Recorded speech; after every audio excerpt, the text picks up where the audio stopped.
para el funcionamiento del Estado, por así decirlo, y del territorio, y las empresas que definitivamente no tienen margen para operar. Después viene, o para que las personas se desplacen, perdón, para poder prestar los servicios en determinado sitio para que opere la empresa. Después tenemos la circular 017, perdón, 027, ahí hay un error del Ministerio de Trabajo, que habla de algunos protocolos especiales que se tienen que implementar en las empresas en materia de prevención. La circular 026, que habla de capacitación y prevención para el personal de servicios domiciliarios. Recordemos que los servicios domiciliarios son de las actividades que se encuentran exceptuadas por parte del gobierno en el decreto 457. Y el decreto 488, entre los últimos, que son de las medidas especiales que ha adoptado el gobierno, particularmente el Ministerio de Trabajo, para efectos de generar algún tipo, llamémoslo así, de ayuda, más que todo a los trabajadores en ciertas circunstancias puntuales. Finalmente, tenemos una circular del Ministerio de Trabajo que establece que no se puede coaccionar a los trabajadores para que suscriban acuerdos que puedan de alguna manera generar un detrimento de sus derechos, como serían las licencias no remuneradas. Lo vamos a ver más adelante, pero en última lo que está prohibiendo es la coacción, no la suspensión de los contratos de trabajo. Y teniendo en cuenta que esto es una circular y no es un decreto. Es decir, este circular no es vinculante y no tiene la vocación de modificar normas que en este momento se encuentran vigentes, particularmente en el Código Sustantivo del Trabajo. Hecha esa introducción de ese marco normativo que consideramos importante que tengan presente, pues ya podemos entrar a desarrollar a fondo los temas que van a permitir analizar las alternativas con las que pueden contar en este momento los empleadores a grandes rasgos, bien sea en uno o en otro escenario, es decir, para las empresas que de alguna manera pueden operar o las empresas que definitivamente no lo pueden hacer.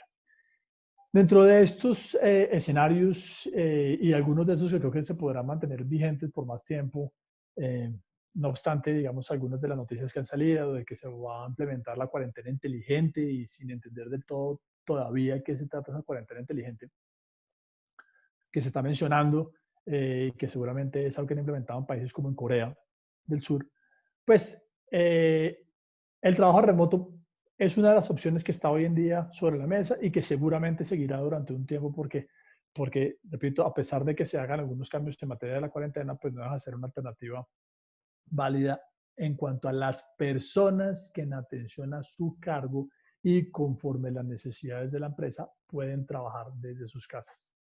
Lo primero que tenemos que decir en relación con este trabajo remoto y lo esencial es, uno, se trata de la posibilidad de que la persona no preste el servicio en las instalaciones de la empresa, sino que lo haga desde sus casas y soportándose en la tecnología, computadores portátiles, internet, telefonía celular y en general todo lo que le permita un trabajo a distancia. Pero con una aclaración, es decir, cuando hablamos del trabajo remoto, no estamos hablando del teletrabajo como se conoce tradicionalmente. Ustedes recuerdan, la figura del teletrabajo está consagrada en la ley y es la posibilidad de que algunos días o todos los días de la semana las personas trabajen desde un lugar diferente a las instalaciones de la empresa, pero tienen unos requisitos especiales. Tienen unos requisitos de incorporar un capítulo en el reglamento interno de trabajo, tienen un requisito de un acuerdo entre las partes donde se fijen unas condiciones mínimas y básicas y unas reglas del juego, tiene algunos requisitos de visitas por parte de la ARL a inspeccionar el puesto de trabajo y que la persona tenga un puesto de trabajo que esté que sea conforme, digamos, esas reglas básicas de seguridad y salud en el trabajo, a pesar de que lo esté haciendo desde su casa. En este caso, cuando hablamos del trabajo remoto como medida de excepción ante el estado de emergencia económica y social, e incluso desde antes, porque repetimos, estas fueron las primeras medidas que se adoptaron para tratar de contener en esa primera fase, antes de la cuarentena, pues estamos hablando simplemente que las personas trabajen remotamente, pero sin que el empleador tenga que cumplir con todas sus obligaciones de reglamento interno de trabajo, incluso del acuerdo. En nuestra opinión, esta es una medida preventiva y curativa no solo determinada por el empleador en un momento dado, sino señalada por, por el propio gobierno en sus decretos, en sus circulares. La primera está la resolución 385, y también muy en línea con las recomendaciones de la propia OIT. Eso quiere decir que el empleador está en la posibilidad, en este momento, digamos, la cuarentena nos lleva a que las personas no pueden salir a la calle, pero incluso si esa cuarentena llega a cambiar, el empleador sigue estando en la posibilidad, como lo estuvo antes, de que se decretara o emitiera el decreto 457, de que el empleador mandara a los trabajadores a trabajar desde su casa de manera unilateral, y el caso de que el trabajador no cumpliera, digamos, con esa obligación, incluso incurrir en una falta laboral. Porque, repito, no estamos hablando del teletrabajo como se conoce habitualmente y con unas obligaciones puntuales, sino de un trabajo remoto encaminado a contribuir con la situación de emergencia sanitaria que conocemos, y en este caso particular, el estado de emergencia económica y social decretada por el gobierno. Que sí recomendamos tener presente en este momento, pues que no deja de ser importante, aunque pues ya la mayoría de las ARL tiene que saber que esta es la realidad, que se puede, se reporte a la ARL quiénes son los trabajadores que están prestando servicios desde sus hogares, porque pues no dejan de ser personas que en este momento siguen estando expuestas a algún tipo de riesgo laboral, así sea el más básico. Entonces, esa es una recomendación que es importante tener en cuenta en este punto.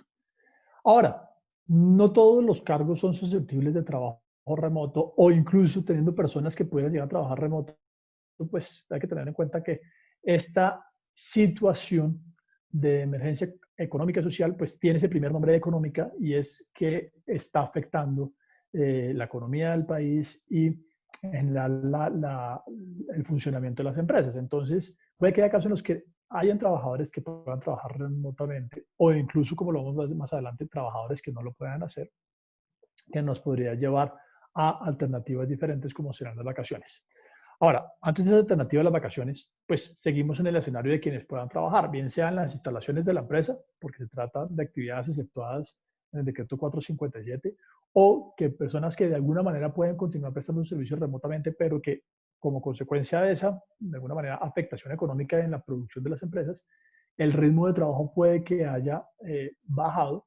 Entonces, pues entramos a otro escenario, que es el de la revisión de los contratos de trabajo, que incluso con esto creo que empezamos a abordar una de las primeras preguntas que nos hacían desde antes, y es, ¿puedo revisar el contrato? ¿Puedo hacer cambios en el contrato de trabajo? Y la respuesta es sí. Y acá tenemos que contemplar dos escenarios diferentes según lo que se quiera implementar en un momento dado. Si estoy hablando en especial de trabajadores que se están desplazando a las instalaciones de la empresa porque hacen parte de las actividades exceptuadas, puede que yo no necesariamente tenga que afectar la cantidad de horas que se trabaja, y puede que tampoco el salario de esas personas, pero que sí entre en un escenario donde tengan que revisar los turnos en los que esas personas están prestando sus servicios, para sencillamente disminuir la densidad poblacional en la instalación de la empresa, y pues para contribuir con reducir la afectación que pueda existir, en especial por transporte público. Entonces, el empleador unilateralmente puede cambiar turnos de trabajo en este momento, generar turnos de trabajo diferentes a los que contemple su reglamento interno de trabajo, para que no todas las personas entren y salgan al mismo tiempo. Pero adicional a esto, el empleador podría hacer una cosa extra, y es, listo, no solo voy a cambiar los turnos, las horas de entrada y salida, sino que voy a reducir la jornada. Reducción de la jornada que en un primer momento va sola, es decir, sin afectar el salario. Cuando estamos hablando por algún motivo de la reducción de la jornada, sin afectar el salario, esto también lo puedo hacer unilateralmente. No necesito el consentimiento del trabajador. ¿Cuándo necesito el consentimiento del trabajador? Cuando ya empieza a aparecer algún cambio en las condiciones básicas del contrato de trabajo que implican una afectación para el trabajador. Y eso sería hablar de la reducción del salario o la reducción de la jornada con reducción del salario. Dos escenarios diferentes y que pueden llegar a tener implicaciones diferentes también, no simplemente en cuanto a que trabajen menos y ya. Hay empresas que puede que en este momento estén, o trabajadores que estén operando tiempo completo, pero que las empresas de cualquier manera están teniendo una afectación económica. Pues perfectamente podrían las partes convenir una reducción del salario, a pesar de que las condiciones de cantidad de trabajo se mantengan. ¿Qué sustenta esta posibilidad? Cuando ustedes revisan el Código Sustantivo del Trabajo, el artículo 50 precisamente habla de esa revisión del contrato. Esa revisión del contrato que habla del artículo 50 es traída de lo que se conoce en otras áreas del derecho como la teoría de la imprevisión, y es el surgimiento de condiciones económicas, especialmente sobrevinientes, que afectan al contrato y que hacen necesario que las partes la revisen para, en la medida de lo posible, restaurar el equilibrio contractual. El artículo 50 del Código Sustantivo del Trabajo plantea esta opción, pero lo que dice es que las partes lo pueden hacer y deben llegar a una conclusión de mutuo acuerdo. Si las partes no convienen esas nuevas condiciones del contrato de trabajo, le corresponderá al juez laboral decidir si hay que hacer algún ajuste del contrato de trabajo para restaurar ese equilibrio. Eso supondría, pues, básicamente presentar un tipo de demanda con ese fin. Pues claramente no es lo más eficiente en este momento, por eso pues nuestra recomendación es, en la medida de lo posible, que se logren acuerdos con los trabajadores. Y pues esos acuerdos pues tendrán que ir muy de la mano con discursos amigables e invitaciones amigables a afrontar de manera solidaria esta crisis que no es del país, ya es una crisis pues, indiscutiblemente global. Ahora, yo puedo perfectamente no solo reducir el salario, sino reducir la jornada, y si reduzco la jornada, pues lo normal es que yo reduzco proporcionalmente el salario. Entonces, pues esto tiene un impacto similar a nivel económico para la empresa, tiene un impacto similar a nivel económico para el trabajador, donde radica la principal diferencia cuando yo tengo reducción de jornada con reducción de salario. La principal diferencia está en las personas con ingresos salariales bajos o incluso las personas con ingresos equivalentes al mínimo integral o muy cercanos al mínimo integral.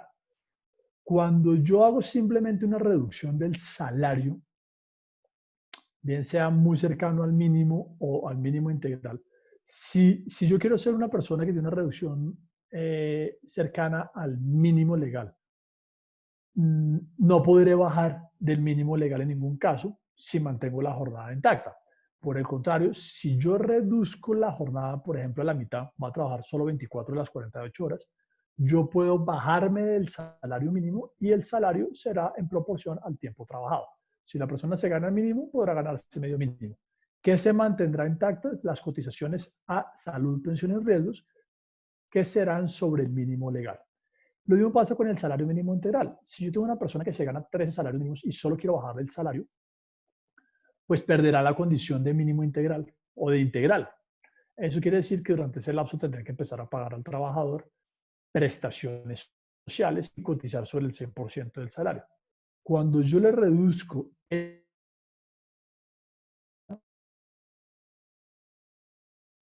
como consecuencia el salario integral, si la reducción del salario es proporcional a la reducción de la jornada, el salario puede mantener su condición integral, lo cual quiere decir que no van a surgir las prestaciones porque están incorporadas en el contrato, en el salario, perdón, y adicionalmente que la cotización a la seguridad social se mantendrá sobre el 70%. Entonces, es un tema realmente importante y repetimos todo esto sustentado en esencia, por mutuo acuerdo, en el artículo 50 del Código Sustantivo del Trabajo. Llegamos a un escenario más complicado y estamos hablando de personas que no pueden trabajar porque sus actividades y las actividades de la empresa no hacen parte de la lista de excepciones del decreto 457, que es el decreto que establece el aislamiento preventivo obligatorio o la cuarentena en términos más coloquiales, o sencillamente son empresas que puede que sí hagan parte de este grupo, inclusive personas que pudieran llegar a trabajar, pero la carga de trabajo ha disminuido y las condiciones económicas se han afectado y yo estoy buscando alternativas adicionales, personas que no necesito que trabajen. Como ustedes saben, las vacaciones se pueden por ley conceder como consecuencia de la solicitud del trabajador o también de manera oficiosa por parte del empleador, pero la ley establece una obligación y es que cuando son de oficio por parte del empleador se tienen que dar a conocer con mínimo 15 días de anticipación.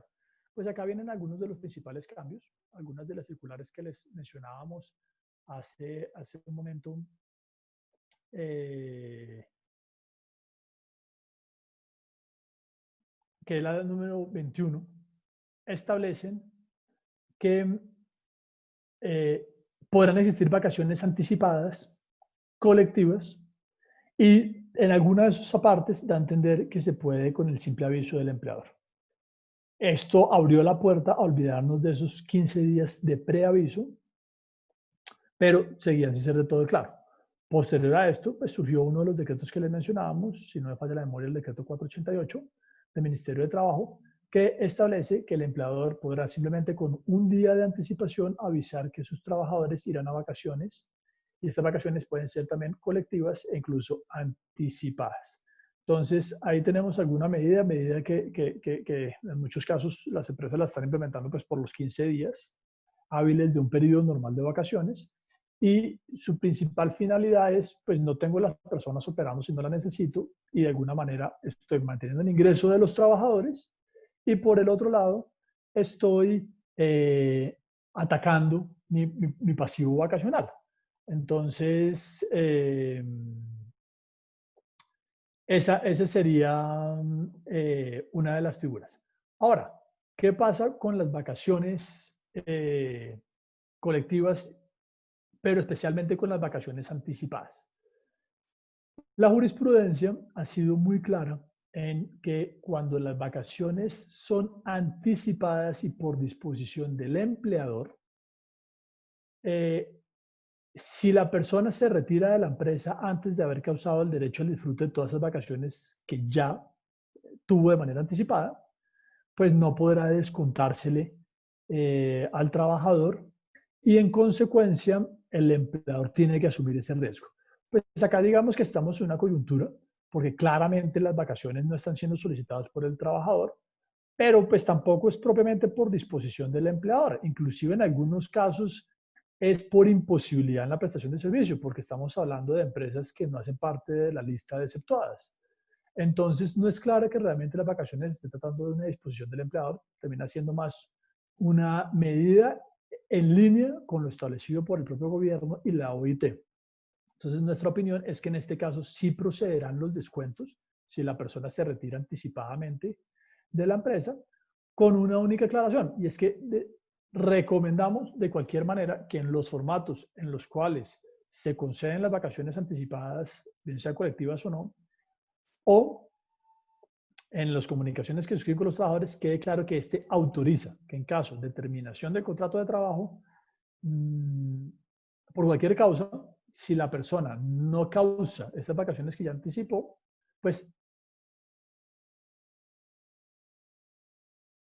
que no haya causado podrá descontársele un final de acreencias laborales. Es clave esa autorización porque tengo que tener presente que el día, si bien las vacaciones no son una prestación social y por regla general no me generan el riesgo de la indemnización moratoria, pues el día de mañana cuando yo le descuente de su liquidación final de acreencias laborales, yo estaré descontando de prestaciones. Entonces, esa autorización me refuerza la idea de que es un descuento legal y por consiguiente lo puedo aplicar.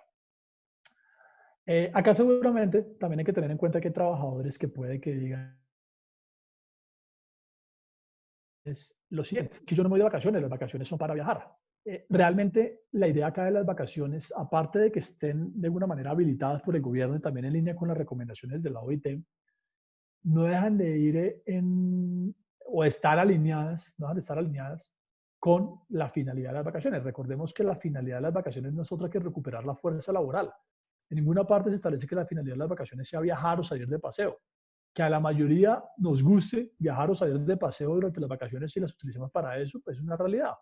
Pero no estamos yendo en contra de la finalidad de las vacaciones, así la persona se quede en su casa durmiendo, descansando o haciendo oficio.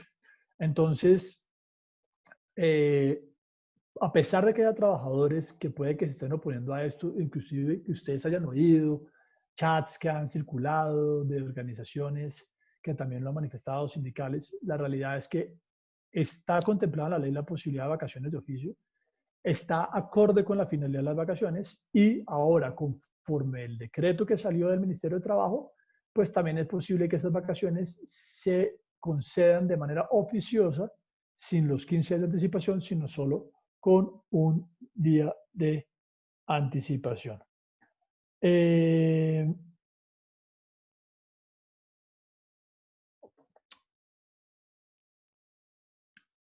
Terminado el tema de las vacaciones, las empresas pueden llegar a afrontar otro problema, y es el siguiente. O sencillamente vamos a cumplir un periodo de 15 días de vacaciones o algo similar cuando termine este periodo de cuarentena inicial, o pues de cualquier manera también las vacaciones generan un impacto económico alto para las empresas y no puedo continuar con el mismo.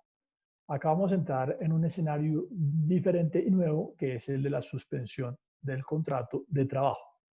Cuando hablamos de la suspensión del contrato de trabajo, hay dos formas de suspensión del contrato de trabajo claves en este momento. Podría subir una tercera, pero salvo que alguien tenga alguna pregunta al respecto, pues digamos que vamos a enfocarnos en las dos más importantes. La primera es la suspensión por mutuo acuerdo y es la que comúnmente se conoce como la licencia no remunerada. Cuando ustedes leen el artículo 51 del Código Sustantivo del Trabajo, establece que la licencia solicitada por el trabajador, o la licencia para el trabajador acordada entre las partes es una causal de suspensión del contrato de trabajo. ¿Cuáles son los efectos que tiene esta suspensión del contrato de trabajo por mutuo acuerdo o licencia no remunerada? El primer efecto clave es que no hay prestación del servicio. El segundo efecto claro es que no existe la remuneración porque no existe esa prestación de servicio. Adicionalmente, el artículo 53 del Código establece que el tiempo que dure la suspensión no se tendrá en cuenta para el cálculo de cesantías ni para la causación de vacaciones. Y finalmente tenemos unas consecuencias importantes en materia de seguridad social y parafiscales. En cuanto a seguridad social, se mantienen las cotizaciones a salud y pensión. Ya les explico el cómo. ARL, como no existe exposición a riesgos, no hay que cotizar. Y para fiscales tampoco existe la obligación de realizar esa cotización, porque no hay salario. Recuerden que las cotizaciones a parafiscales son sobre nómina y la nómina la entendemos como salario o pago por descanso. Entonces no hay que cotizar a parafiscales.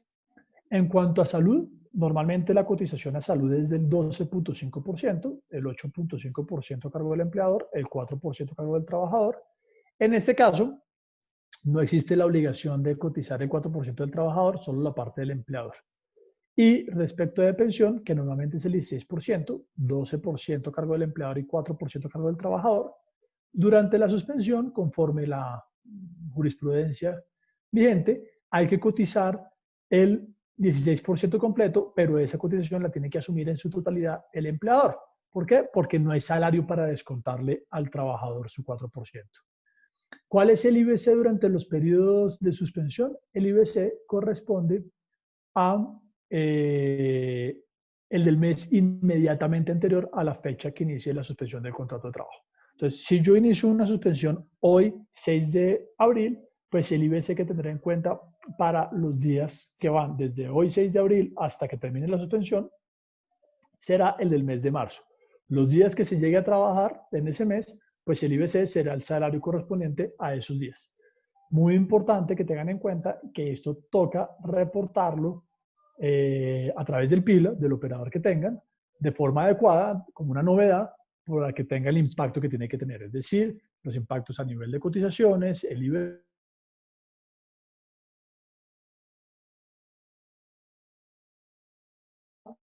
Tenemos la suspensión por fuerza mayor.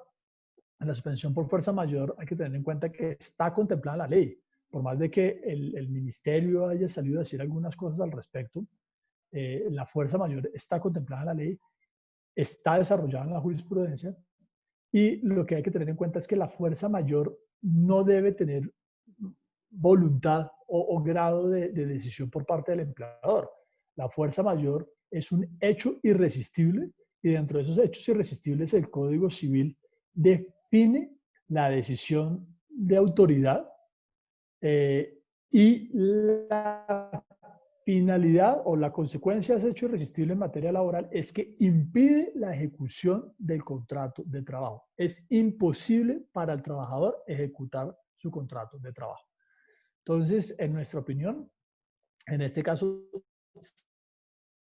en cuenta que cada caso puntual va a ser necesario analizarlo, porque no es una causal que aplique automáticamente en todos los casos. Voy a poner un ejemplo de un caso en el que pudiera llegar a aplicar la fuerza mayor. Trabajadores operativos de una planta cuyas actividades, tanto la de la planta como los trabajadores, no se encuentran incorporadas en las excepciones del decreto 457 que determina la cuarentena a nivel nacional. Entonces, es imposible para ese trabajador presentarse y ejecutar su contrato, prestar su servicio. Y en nuestra opinión, ese es un caso, por ejemplo, de fuerza mayor que impide la ejecución del contrato de trabajo y que por consiguiente suspende el contrato de trabajo. Otro ejemplo pudiera ser personas que están fuera del país y que por cierre de fronteras no tienen cómo ingresar al país. Así su actividad haga parte de las exceptuadas.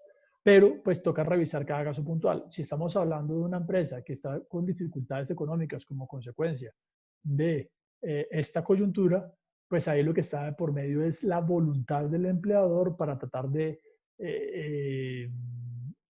manejar esa difícil coyuntura económica, pero eso no sea una fuerza mayor que impide la ejecución del contrato de trabajo. Lo mismo de pronto con personas que pudieran estar en la posibilidad de teletrabajar o trabajo remoto. Pues en ese caso seguramente no aplicaría de forma tan clara. Invitación, cada caso puntual debe analizarse si existe o no existe fuerza mayor para que dé lugar a la suspensión del contrato de trabajo. ¿Cuál es el trámite? Es muy sencillo. Simplemente, si aplica la fuerza mayor, se debe reportar al Ministerio de Trabajo. Es una notificación, no es un trámite de autorización. Y el Ministerio de Trabajo tiene simplemente que, si lo considera necesario, verificar las circunstancias, verificar los hechos, no calificar si la fuerza mayor existe o si da lugar a la suspensión de contrato. Esa discusión eventualmente sería de competencia exclusiva de un juez laboral, no del Ministerio de Trabajo.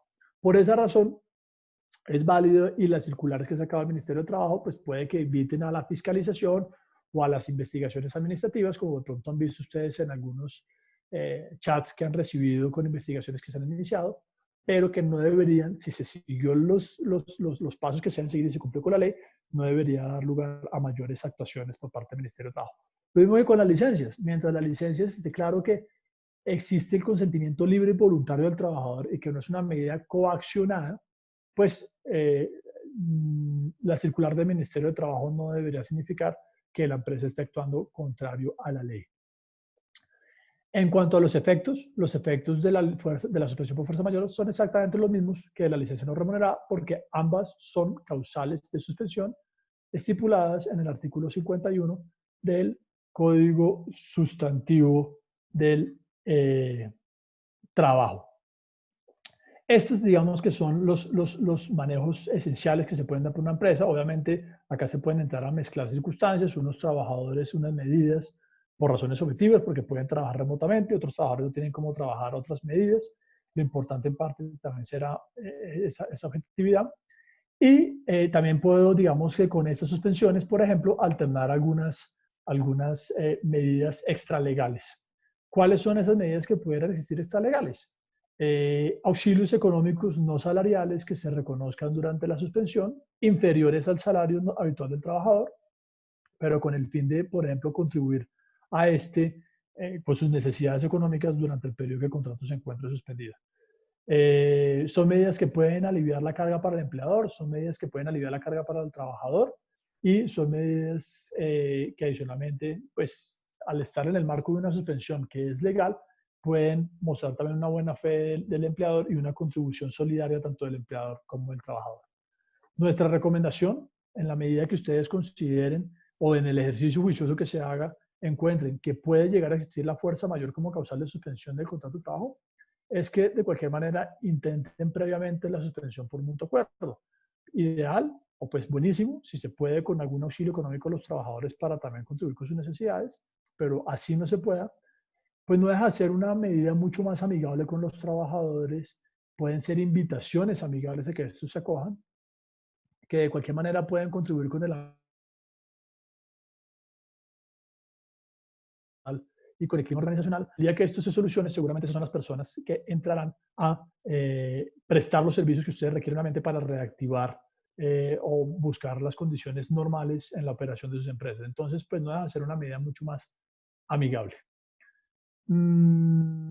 Básicamente con eso terminamos las medidas esenciales que pueden adoptar en este momento los empleadores respecto a sus trabajadores.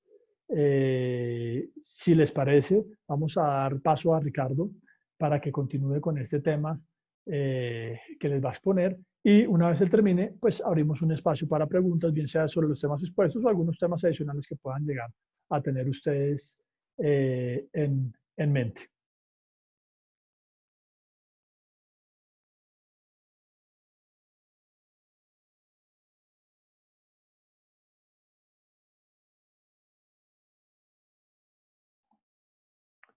¿Estás en mute, Ricardo? Si quieres ya, creo que me toca quitártelo a mí. Dame un momento.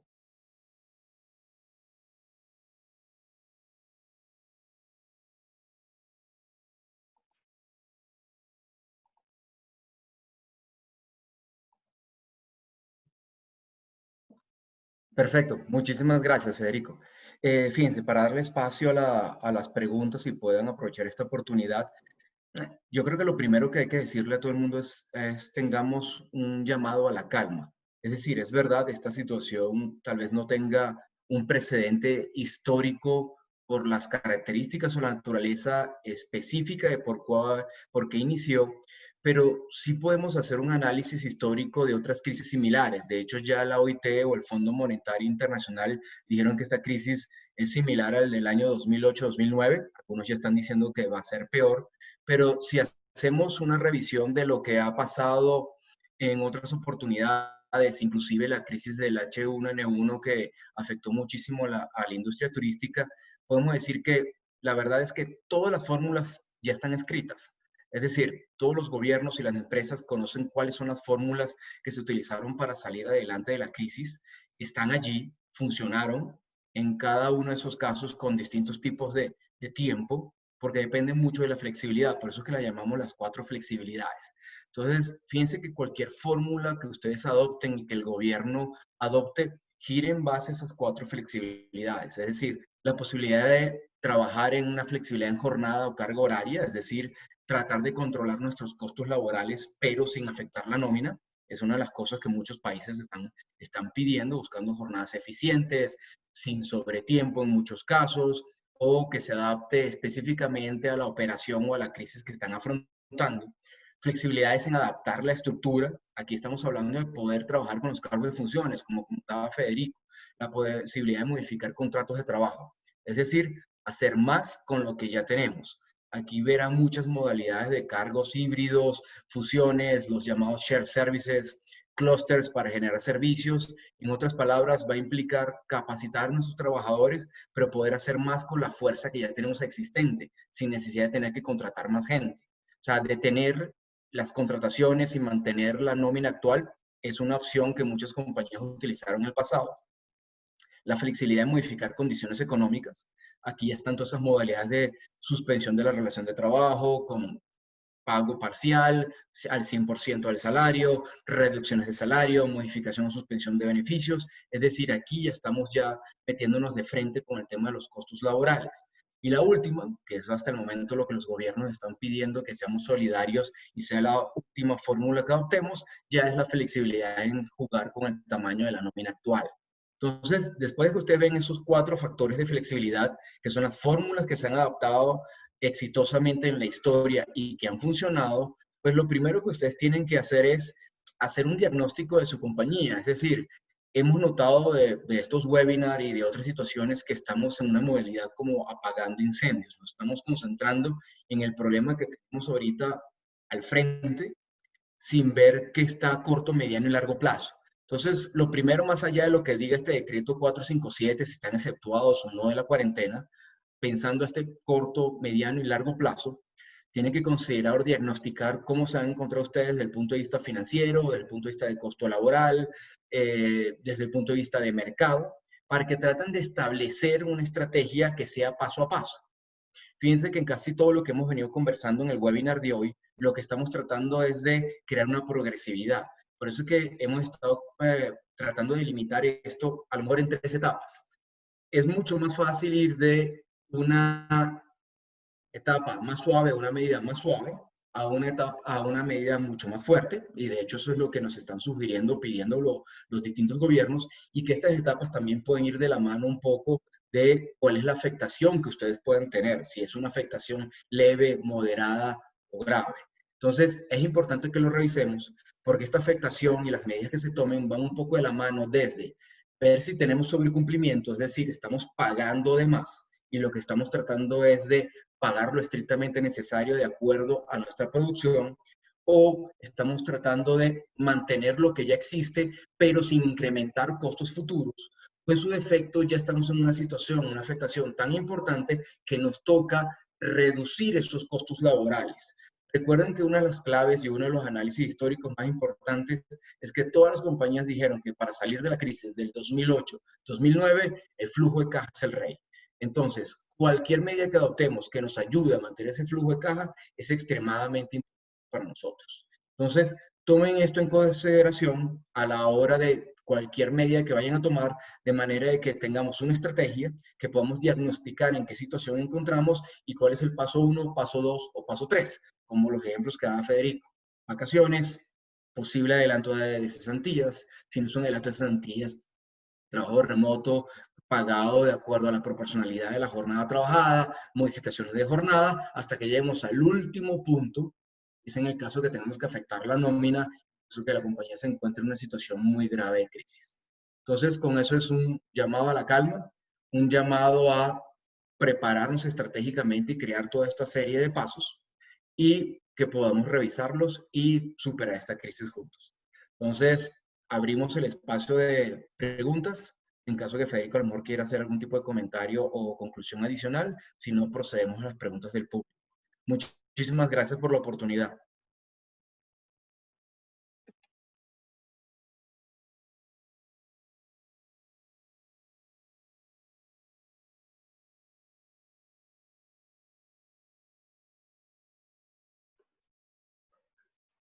Hola, buenos días. Bueno, tengo varias preguntas, puede ser para Federico, Ricardo.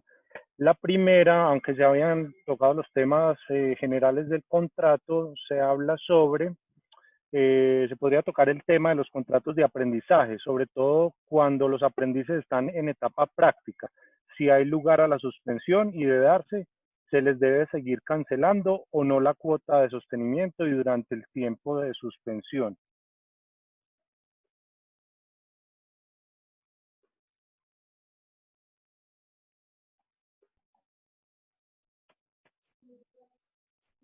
Listo.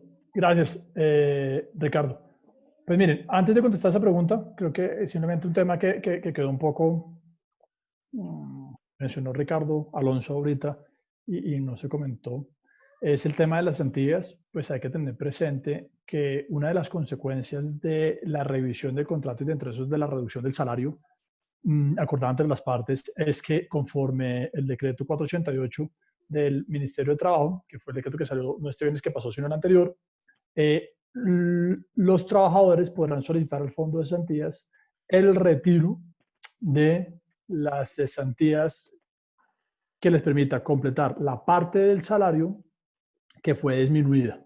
Entonces, pues tener muy presente eso. Lo único que se requiere es una certificación del empleador. No tengo muy claro si en este momento los fondos estarán molestando o no con la forma de certificación ante las dificultades prácticas de una certificación original. En nuestra opinión, la firma escaneada debería ser más que suficiente y el decreto establece que no pueden existir mayores o más requisitos por parte de los fondos.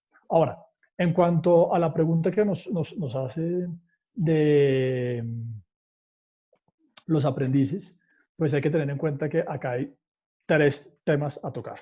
Primero, cuotas. Las cuotas de aprendizaje se mantienen intactas durante este periodo. El SENA no ha determinado que se congele la obligación de cumplimiento de cuotas ni nada por el estilo. Segundo punto, cuando hablamos de aprendices hay dos etapas diferentes a tener en cuenta. La primera son los aprendices en etapa lectiva y lo que determinó el SENA es que respecto de este grupo las obligaciones se mantienen intactas, no hay lugar a suspensiones ni nada similar. Ahora, el segundo grupo son los trabajadores, los aprendices en etapa productiva. Respecto de estas personas, es viable la suspensión. Tengamos en cuenta que el acuerdo 15 de 2003, en su artículo 5, este acuerdo es del SENA, establece cuáles son las causales de suspensión del contrato de aprendizaje. Y en este caso consideramos importante resaltar dos. La primera es la fuerza mayor y la segunda son las vacaciones colectivas en la empresa que pues darán lugar a que el aprendiz que haga parte de esa área que está en vacaciones colectivas pues se verá impactado con una suspensión del contrato de aprendizaje. ¿Cuál es nuestra recomendación? Revisar muy bien cuál es el escenario respecto de los trabajadores, porque el manejo que se le puede llegar a dar a los trabajadores pues puede llegar a ser determinante en el manejo que se dé a los aprendices, pero es viable la suspensión. Inclusive consideramos que aunque no está en ese artículo 5 del Acuerdo 15-2003 del SENA, otra opción es el mutuo acuerdo para la suspensión del contrato, que es bastante importante tener en cuenta en este caso, que esto hay que reportarlo al SENA a través del aplicativo y que existe un instructivo para estos casos de suspensión del contrato de aprendizaje que se debe seguir. Durante la suspensión no se paga el apoyo de sostenimiento, pero se mantienen los aportes a salud. Perfecto, gracias, Federico. Bueno, tengo otra por acá. Dice, en las resoluciones no observo que se impida específicamente la terminación de contratos a término indefinido en periodo de prueba. ¿Cómo los pueden manejar las empresas para evitar demandas, pero con la claridad de que se está actuando en pleno derecho de la ley? Pues miren, para nosotros el periodo de prueba en este momento, a ver, voy a echar un poquito para atrás. La ley no ha cambiado en este momento. Hay algunas disposiciones especiales que han salido, particularmente dos, la de las cesantías y la de las vacaciones, pero el resto de las disposiciones normativas que están en el Código Sustantivo del Trabajo no han cambiado. Eso quiere decir que no se ha establecido una inamovilidad o una estabilidad laboral general en el territorio que impida terminaciones de contratos de trabajo. Hay que tener en cuenta las disposiciones que existen sobre la materia simplemente. Y eso nos llevaría a que si hay trabajadores que estén en periodo de prueba, sería viable la terminación del contrato de trabajo en periodo de prueba. ¿Qué es importante tener en cuenta? Que el periodo de prueba tiene que estar pactado en el contrato de trabajo, que debe decirse la duración del periodo de prueba, que el periodo de prueba y su duración pactada tiene que estar acorde con los límites legales y que si voy a terminar el contrato en periodo de prueba, pues el trabajador tiene que encontrarse en periodo de prueba efectivamente. Perfecto. Bueno, si ya conseguí vacaciones, el empleado regresó y no tengo funciones para asignarle a través de trabajo remoto, ¿puedo volverle a dar vacaciones en caso de que todavía hayan quedado días pendientes? Es decir, concederle 2 periodos seguidos. Sí, digamos que las normas ni la legislación tradicional, por así decirlo, del Código Sustantivo del Trabajo limita que una persona no pueda salir más de 15 días hábiles a vacaciones o que si acaba de salir a vacaciones no pueda al su regreso volver a salir a vacaciones. Eso no lo establece esa limitación. La ley, pues tampoco la establecen las disposiciones legales y nuevamente consideramos que una empresa que llegue a tomar esta medida, así algún trabajador llegue a sentir cierto grado de molestia por considerar que es que entonces no va a volver a poder salir a vacaciones nunca, pues la realidad de todo esto es que no deja de ser una medida que está encaminada a buscar mantener el ingreso de los trabajadores que por algún motivo no puedan laborar, ya sea porque su trabajo no lo permite remotamente, porque la carga ha disminuido, porque no hacen parte de los exceptuados. Perfecto, gracias Federico. Tengo otra por acá. ¿Es posible entregar un preaviso de terminación de contrato de trabajo a término fijo estando el mismo suspendido por fuerza mayor o licencia no remunerada? Sí, digamos que así como para terminación del contrato, para terminación por vencimiento, plantear el preaviso, no tiene que estar el contrato activo ni la persona trabajando. La persona podría estar en licencia o en vacaciones. Acá lo que será realmente importante para el día de mañana para efectos probatorios es el medio que se utilice para hacer llegar la comunicación. Pues obviamente en este caso, seguramente el principal medio va a ser el correo electrónico. Importante que el correo electrónico se esté enviando al correo que tenga registrado el trabajador, si es una persona que por su cargo de pronto no tiene un correo corporativo. Si tiene correo corporativo, al correo corporativo se puede enviar y de pronto al personal registrado. Inclusive se podría pensar en WhatsApp. No somos los más amigos sencillamente porque por efectos probatorios, aunque es válido las notificaciones a través de WhatsApp, pues me toca guardar la conversación en su medio original, entonces no es el más amigable para efectos probatorios y de archivo, por así decirlo. Y tener presente que si se logra por correo certificado es el ideal frente a todos. los sistemas de correo siguen funcionando, entonces sería una medida. Pero el hecho de que el contrato esté suspendido, que la persona esté en vacaciones, no es un impedimento para que el contrato pueda llegar a terminar y se notifique. Si estamos hablando de un preaviso, de un contrato a término fijo, pues tener presente que el preaviso tiene que ser con mínimo 30 días de anticipación respecto de la fecha de finalización. Perfecto. Bueno, tengo otra. ¿Sería posible que un trabajador voluntariamente decida donar sus vacaciones? Es decir, que estas fueran no remuneradas por decisión del trabajador. No, no, porque recordemos que dentro de los principios fundamentales, por así decirlo, básicos del derecho laboral es que los derechos laborales son irrenunciables. En ese caso, lo que les diríamos es, pues pacten con el trabajador una licencia no remunerada. Básicamente el impacto es el mismo. Alguna diferencia básica en temas de cesantías y vacaciones, el día de mañana, pues la empresa decidirá si le quiere dar un manejo diferente de manera extralegal. Pero el trabajador con vacaciones tiene derecho al pago de las vacaciones. El trabajador en licencia remunerada no tiene derecho a pago del salario. Entonces, la alternativa seguramente será la licencia no remunerada y no estamos como tal renunciando a un derecho, porque estamos precisamente actuando conforme al artículo 51 que establece la posibilidad de la suspensión del contrato por licencia acordada entre las partes. Okay. Bueno, en caso de trabajadores que llevan unos pocos meses, ¿es posible entregarles cesantías anticipadas? No. Digamos que la única modificación que ha tenido el tema de las cesantías es... bueno, acá viene una aclaración. Lo único que cambia de las cesantías está en que las personas que se les haya reducido el salario por acuerdo entre las partes, se podrá dar la diferencia. Seguramente acá la pregunta, a ver si la entiendo bien, es ¿qué pasa en el caso de las personas que todavía no se le ha consignado en el fondo? Pues la verdad, la norma le faltó un poco de precisión porque todo el tiempo me habla del fondo, no me habla del empleador que pueda pagar esas cesantías anticipadas. Si vamos en línea con la ayuda que se quiere dar y con la excepción que se creó, pues consideramos que podría llegar a pasar que el empleador dé las cesantías causadas de lo que va del año, es decir, lo no consignado aún, que básicamente sería de enero a hoy, es lo que no se ha consignado en caso de contratos nuevos que no haya aún consignación en el fondo. Lo otro sería una vuelta un poco más larga, por así decirlo, sería es que el empleador salga y consigne, si se quiere ser más conservador, consigne en el fondo de cesantías lo que va del año y el fondo tramite la entrega de esas cesantías.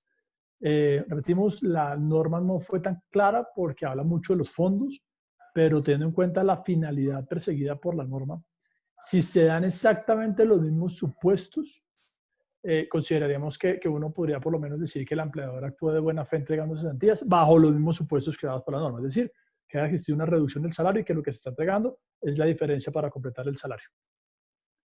Ahora, reiteramos, lo que haya causado del año. Si yo anticipo cesantías no causadas, corro el riesgo de perderlas el día de mañana.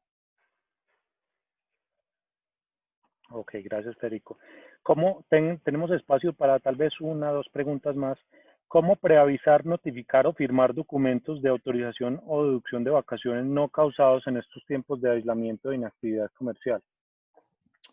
Pues miren, ahí son dos preguntas, bueno, de hecho podemos dividirlo en dos. Uno son las notificaciones, lo otro son las autorizaciones o las aceptaciones por parte de los trabajadores. Notificaciones, como les decíamos, pues están los medios que planteamos. En este momento seguramente el más eficiente es el correo electrónico y por efectos de facilidad de archivo preferible a WhatsApp, por ejemplo. El correo certificado sigue existiendo, entonces es una opción para algunos casos puntuales que sería recomendable. Entonces, principal, correo electrónico.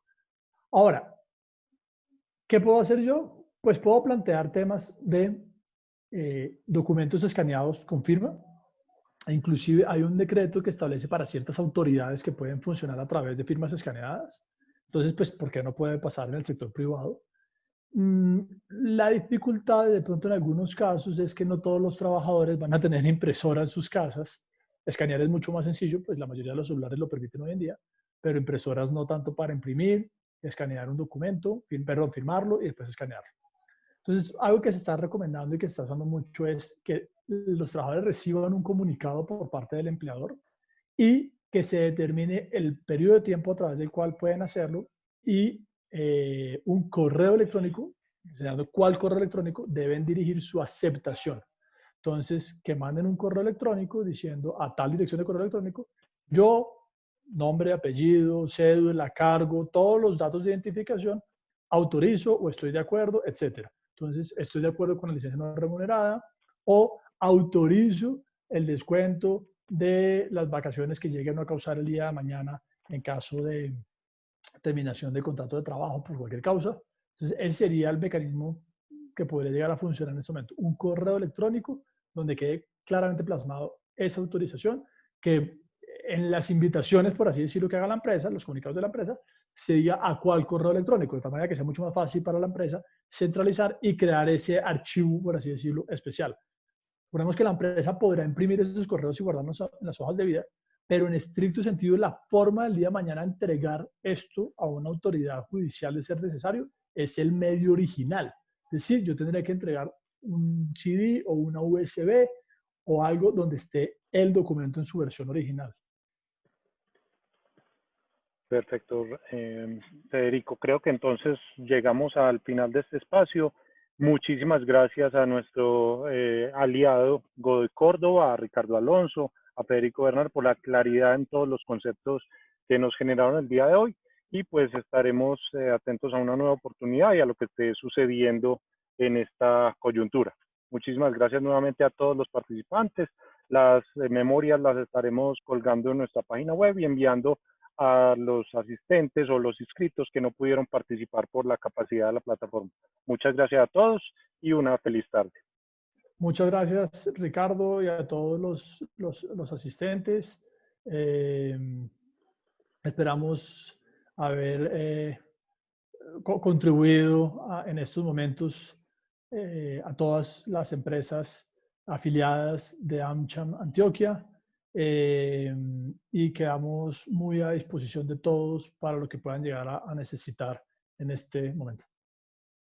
Godoy Córdoba, mil gracias por la claridad. Hasta luego. Feliz tarde. Chao.